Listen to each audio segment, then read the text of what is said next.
Hi everyone, welcome or welcome back. Today we're diving into the world of those classics to spotlight 10 sequels that truly outshined their originals. These follow-ups pushed gameplay, graphics and storytelling to new heights, proving that sometimes the second time's the charm. Let's jump in. The original Star Control was a solid action strategy game.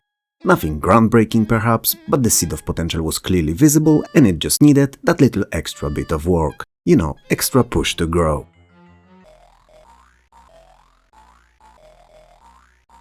And it was Star Control 2 that truly elevated the series into legendary status. It blended deep story of saving humanity with space combat, resource management and exploration.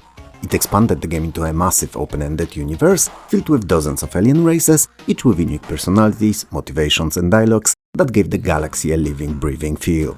The non-linear narrative allowed you to decide alliances and plan strategies and shape the story of the universe as you went.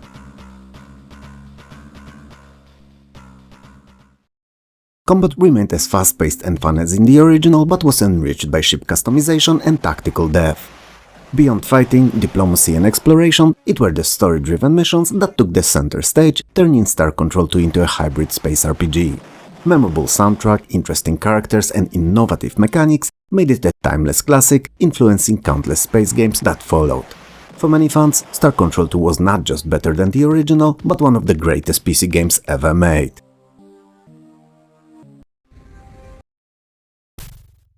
LucasArts were the masters of the adventuring genre in the 1990s, and their Indiana Jones and the Last Crusade established its own franchise's adventure game roots with solid puzzles and storytelling. Fate of Atlantis, however, took everything to a whole new level. It introduced 3 distinct gameplay paths, Wits, Fists and Team, each providing different challenges and playstyles. Wits, favorite brain teasers over combat, expanded on the dialogues and was the most demanding of them all. Fists put emphasis on hand-to-hand battles all throughout the game, and Team allowed you to take Sophia Hapgood with you to help you on your adventure. Whether you preferred classic puzzle-solving, action-heavy combat or teaming up with allies, the game accommodated your style, offering great replay value.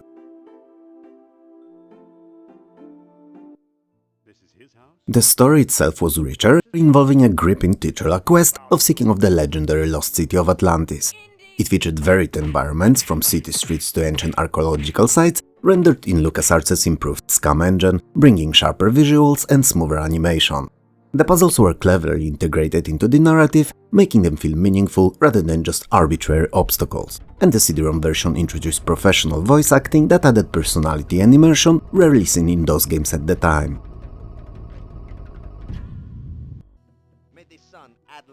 Fate of Atlantis is widely regarded as one of the finest adventure games ever released, and it's easy to see why. It improved on every aspect of its predecessor and set a new bar for storytelling and gameplay variety. Bar that, funny enough, would soon be broken, and by LucasArts' own Day of the Tentacle no less. Which I seem to be mentioning in what feels like every second video. It must mean that it's pretty good, isn't it?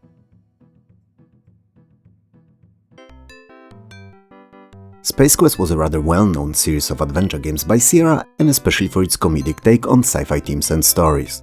But it was Space Quest 4 that truly refined the formula. It introduced full VGA graphics and digital sound, elevating the presentation to a level unseen in the previous entries. The game's storyline involved time travel, cleverly parodying its own franchise history and serving tons upon tons of fun at the time relevant pop culture references, giving players humorous and memorable scenes to remember.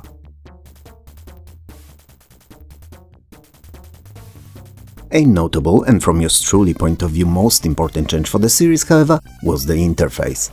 Switching from keyboard commands and clunky text parser to a more intuitive point-and-click system, which significantly improved gameplay fluidity and reduced player frustration, especially the player you're listening to now, who hates parsers with a passion of a broken-toed ballet dancer. The visuals became brighter and more detailed, capturing the quirky humor and charm that fans loved. The CD-ROM version even included Gary Owens' iconic voiceover, which added an extra layer of personality.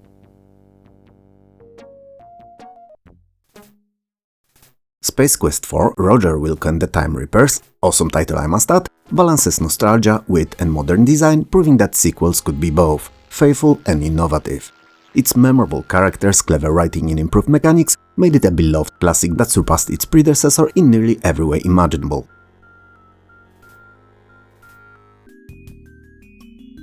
I've received quite a few comments about lack of lore games in my videos recently, and since they fit perfectly to today's theme, I give you Leisure Suite Larry 6. Larry 6 was a significant improvement over the 5th entry, polishing the humor, gameplay and interface, and setting new standards for the future Sierra's titles. The setting changed to a tropical resort, offering more colorful and detailed backgrounds that work great as a fresh playground for Larry's misadventures, packed with amusing characters and risque humor.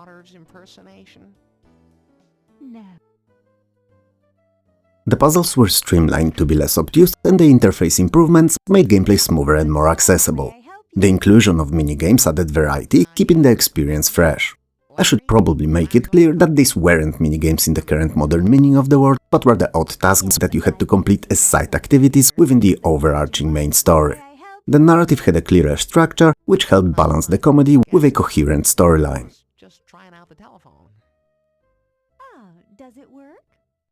Graphically, Larry 6 featured more animations and improved character sprites, enhancing the immersion, and even moved to high-resolution presentation in the CD version. Which, and I'm telling you that as a secret, I didn't like. I mean, I would have loved it back then, but now I feel much more melancholy towards low-resolution pixel graphics. The humor remained as cheeky and adult-themed as ever, but the sequel struck a better balance between challenge and fun. Larry 6 is widely considered a highlight of the series, offering a more polished and enjoyable experience than its predecessor.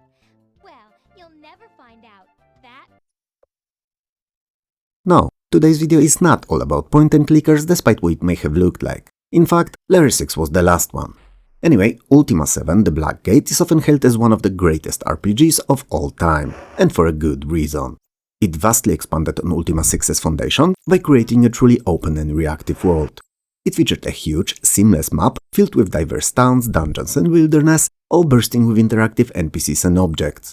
It's one of those rare games at the time that followed the "if it's not nailed down you can pick it up" formula, and you could carry tons of objects with you even if they serve no purpose. And yes, that is a feature.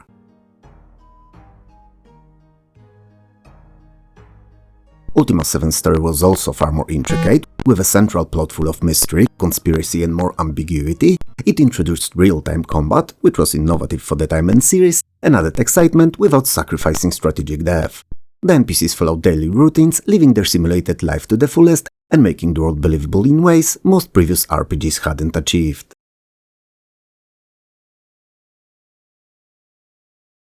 Technically, Ultima 7 may have not been the most advanced-looking game on the market when it released, but it improved graphics from the 6th entry and included a new dynamic music system, and both added to the immersion. The quests, character customization and freedom of choice made it a standout from many other RPGs on the market, solidifying its timeless legacy. Ultima 7 didn't just improve the original, it redefined what an RPG could be.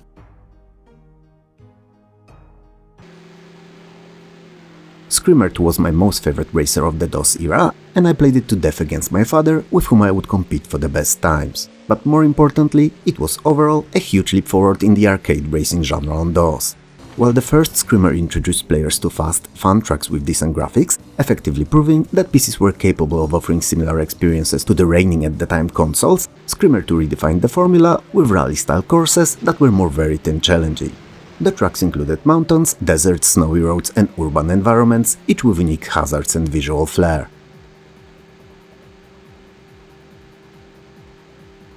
Screamer 2 polished up the controls as compared to its older brother, making them more precise and faster responding, which in turn translated into better handling vehicles and more immersive feeling racing. The AI opponents were smarter and pushed players harder, increasing replayability if you had no one to race against. Screamer 2 also embraced the emerging 3D acceleration technology, delivering smooth frame rates and more detailed environments when paired with the right hardware. And with Voodoo Kart on the board, not only Screamer 2 ran like a charm, but also looked beautiful too.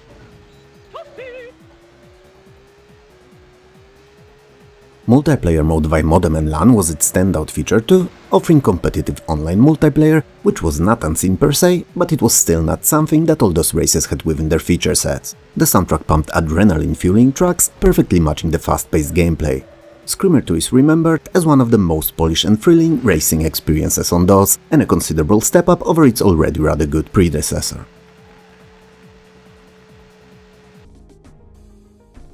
Wing Commander 2 built on the massive success of the original by enhancing every aspect of the space combat simulator.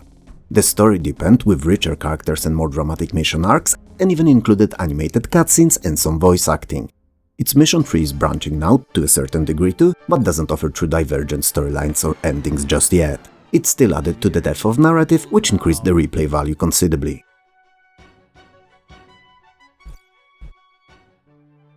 Wing Commander 2 features improved sprite animations and new cockpit views, making for a much more enjoyable time behind the flying stick and increasing immersion. The missions are more varied too, with larger fleet engagements, bombing runs and stealth sequences alongside traditional dogfights. New weapons and enemy types keep combat fresh and challenging, although while providing the feeling of wanting to carry on to see what's next and new may show up in the coming engagement.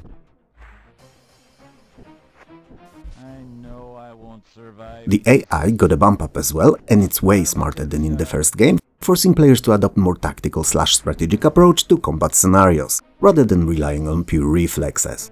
And I don't want to use the word realistic here, but yeah, it kinda makes the encounters more true to life. Sound design was also improved, with more voiceovers and audio cues, but other than the spoken voice, the difference is not as dramatic. Wing Commander 2 built on the ideas of the first game, solidifying franchise's reputation by combining thrilling gameplay with cinematic storytelling experience. We shall destroy Terra. Eye of the Beholder 2 expanded upon the acclaimed dungeon crawler formula of its predecessor by delivering larger, more complex dungeons filled with puzzles, traps, and a wider variety of monsters. And also, which may sound a bit counterintuitive to the name of the subgenre, an array of outdoor areas too. I mean, sure, they may have been laid out as corridors, but since there were no ceilings over them, I considered them a worthy addition. The story continued with a gripping plot involving dark magic and an ancient evil, giving players a compelling reason to explore deeper into the Temple Darkmoon.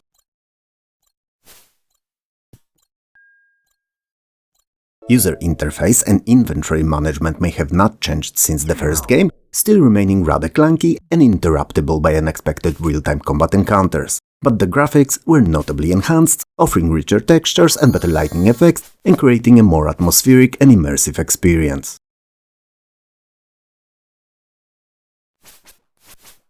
While the core character classes remained faithful to the original, so that you could import your party from the first game and continue adventure with your group, the addition of more spells and some extra role-playing mechanics were definitely a nice and welcome change.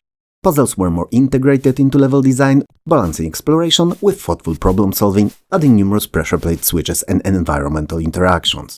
It refined the original strengths, delivering a deeper and more rewarding experience for the fans of the genre.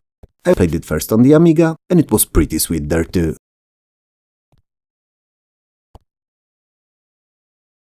SimCity 2000 revolutionized city building with beautiful high-resolution isometric graphics that gave a sense of depth and detail to the urban planning, proving that a serious game can also look pretty sweet too. It vastly expanded on the original's mechanics by introducing underground utilities like water pipes and subways, along with highways and free-roam zoning, which allowed for more sophisticated and natural-feeling city designs.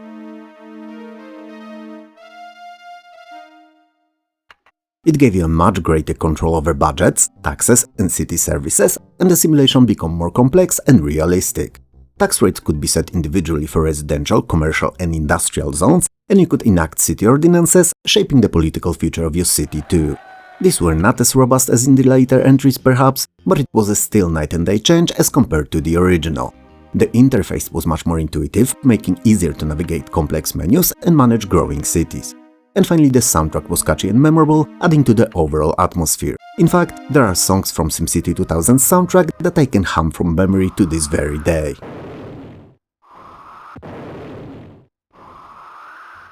SimCity 2000's improved visuals, deeper gameplay and more challenging scenarios made it a definitive city builder of its era, raising the bar far beyond the original. And it's the only out of all classic games in the series that I still come back to from time to time for an occasional quick build.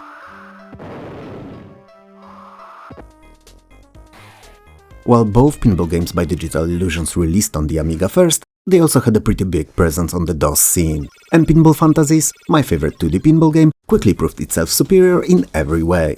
It featured smoother scrolling, more detailed and variable table teams, and enhanced physics that made ball movement feel more realistic. Each table had unique layouts, mini challenges and scoring opportunities, adding depth and challenge to the gameplay.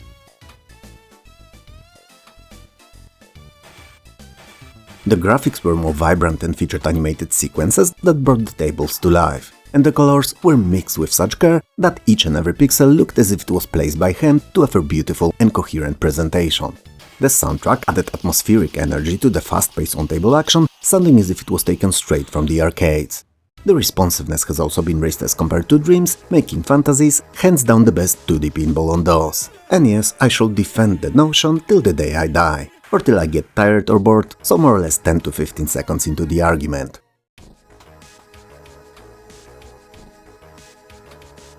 Pinball Fantasies successfully built on the foundation of Pinball Dreams, expanding on everything that mattered, polishing what needed polishing and doubling down on scoring systems. As a result of that, it offered a more engaging, immersive and technically impressive pinball experience.